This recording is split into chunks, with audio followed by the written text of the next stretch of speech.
بسم اللہ الرحمن الرحیم اللہم صلی علی سیدنا مولانا محمد بارک وسلم الصلاۃ والسلام علیک یا رسول اللہ صلی اللہ تعالی علیہ وآلہ وسلم۔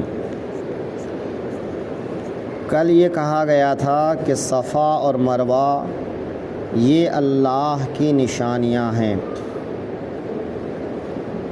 اللہ کی نشانیاں اس لحاظ سے کہ حضرت ہاجرہ اور حضرت اسماعیل کے قیام فرمانے اور حضرت ہاجرہ کے پانی کی تلاش میں دونوں پہاڑیوں کے درمیان چکر لگانے میں ان کی پیروی کرنا ہے، لہٰذا اس کو اللہ کی طرف سے نشانی قرار دیا گیا۔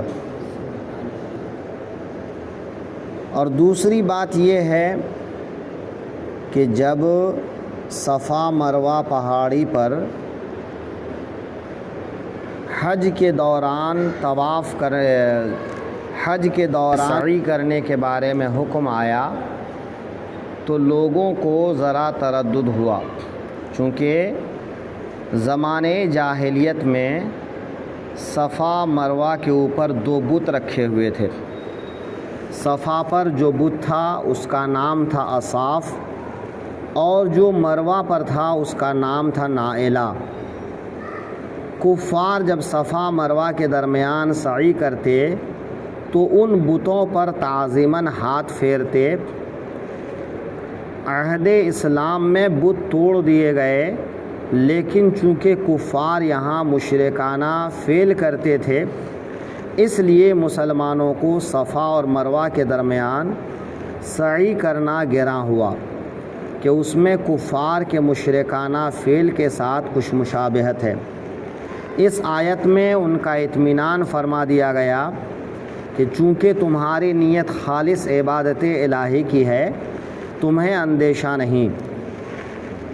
اور جس طرح کعبہ کے اندر زمانے جاہلیت میں کفار نے بت رکھے تھے، اب عہد اسلام میں بت اٹھا دیے گئے اور کعبہ شریف کا طواف درست رہا اور وہ اللہ کی نشانیوں میں سے قرار دیا گیا، تو اسی طرح کفار کی بت پرستی سے صفا اور مروہ کے شعائر دینی ہونے میں کچھ فرق نہیں آیا۔ یعنی اسلام کے آنے سے پہلے جو جاہلیت کا دور تھا، اس زمانے میں ہر قبیلہ ہر خاندان کا اپنا اپنا بت تھا، بے شمار بتوں کو لوگ پوجا کرتے تھے۔ تو صفا مروہ کے اوپر بھی وہ لوگ دو بت رکھے ہوئے تھے اور ان کی پوجا پاٹ کرتے تھے۔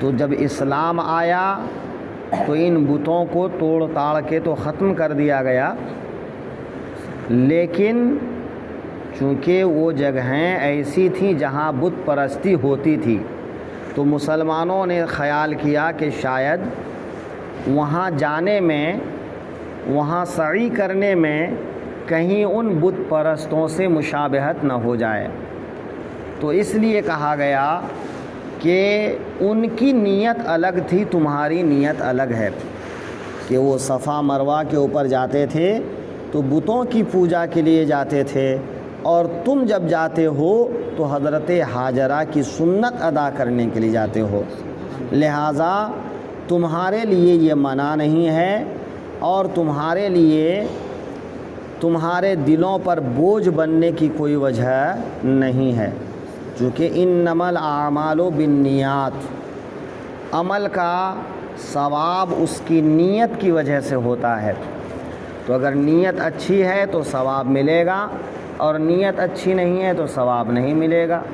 تو ویسے ہی ان کی نیت بت پرستی کی تھی اور تمہاری نیت سنت ادا کرنے کی ہے، لہٰذا ان سے مشابہت نہیں ہے۔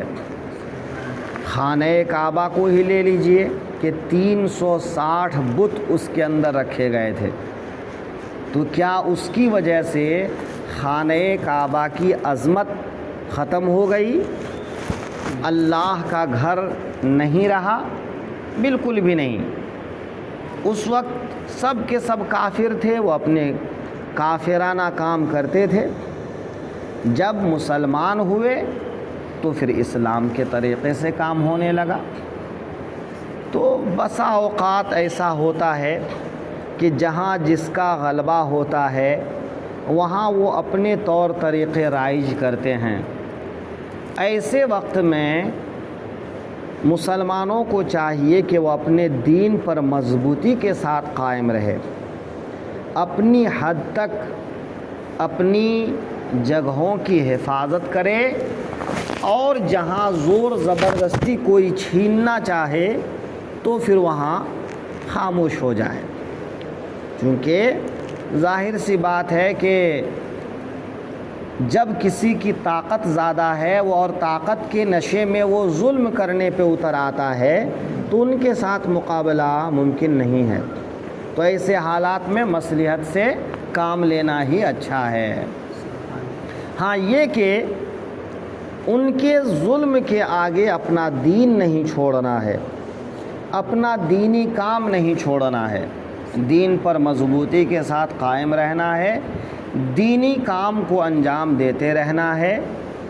جب کبھی ایسی کوئی بات آ جائے تو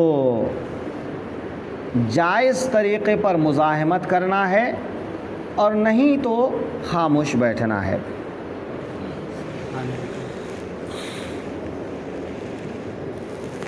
فمن حج البیت او اعتمر فلا جناح علیہ ان یطوف بہما، تو جو اس گھر کا حج یا عمرہ کرے اس پر کچھ گناہ نہیں کہ ان دونوں کے پھیرے کرے، یعنی صفا اور مروہ پہاڑی پر وہ سعی کرے۔ ومن تطوع خیرا فإن اللہ شاکر علیم، اور جو کوئی بھلی بات اپنی طرف سے کرے تو اللہ نیکی کا صلہ دینے والا خبردار ہے۔